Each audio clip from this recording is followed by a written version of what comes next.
ছেলেরা বিয়ের আগে দেখবেন মেয়ের মায়ের মতিগতি, তা না হলে নিজের জীবনকে নিজেই করবেন ক্ষতি।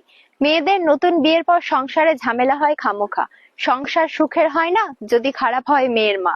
সবাই তো ভালো মেয়ে বিয়ে করার জন্য খোঁজে, সেই বাড়িতে বিয়ে করবেন না যেই বাড়িতে মেয়ের মা বেশি বোঝে। যদি দেখেন মেয়ের বাপের থেকে মেয়ের মা বেশি চালাক, তাহলে 2 বাচ্চার মা হওয়ার পরও আপনাকে দিতে পারে তালাক। এই মেয়ে তোমার সংসার না করার জন্য করবে কত চালাকি, তখন তুমি বুঝবে চালাক মায়ের মেয়ে বিয়ে করার জ্বালা কি। তাছাড়া বর্তমান মেয়েদের মন মোবাইলের মতো, চার্জার ব্যালেন্স থাকবে যত সুন্দরভাবে চলবে তত। এই মেয়েরা মায়ের উস্কানিমূলক কথাই চলবে, তাদেরই সংসারে পুরোই আগুন জ্বলবে। তাই বন্ধুরা ভালো করে জেনে নেবেন মেয়ে দেখতে গিয়ে মেয়ের মায়ের আগে কতবার হয়েছিল বিয়ে। যদি মেয়ের মায়ের থাকে স্বামী পাল্টানোর স্বভাব, তখন মেয়ের সংসারে একটু কিছু হলেই বলবে বাড়ি আয়, তোর কি জামাইয়ের অভাব।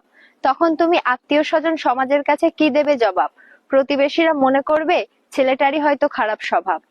যেসব ছেলেরা পড়েছে এমন মেয়ে বিয়ে করার ফাঁদে, তাদের এখন কিছু করার নেই, নীরব হয়েই কাঁদে। কাঁদলেও তোমার কিছু করার নেই, তুমি এখন থাকো পড়ে, তোমাকে এই জ্বালিয়ে পুড়িয়ে একদিন দেবে ছেড়ে। এমন মেয়ে বিয়ে করলে জীবন দেবে তোমার জ্বালিয়ে, পরে খবর পাবে অন্যজনের সঙ্গে গেছে পালিয়ে। কথায় বলে বাপ গুণে পোহায় মা গুণে ঝি, গাই ভালো তার বাছুর ভালো, দুধ ভালো তার ঘি। আমি বললাম যে আপনারা বুঝতে পেরেছেন কি? যাই হোক বন্ধুরা, আপনাদেরকে অনেক ভালোবাসি, তাই তো ছন্দ কবিতা বলার জন্য মাঠে ঘাটে আসি।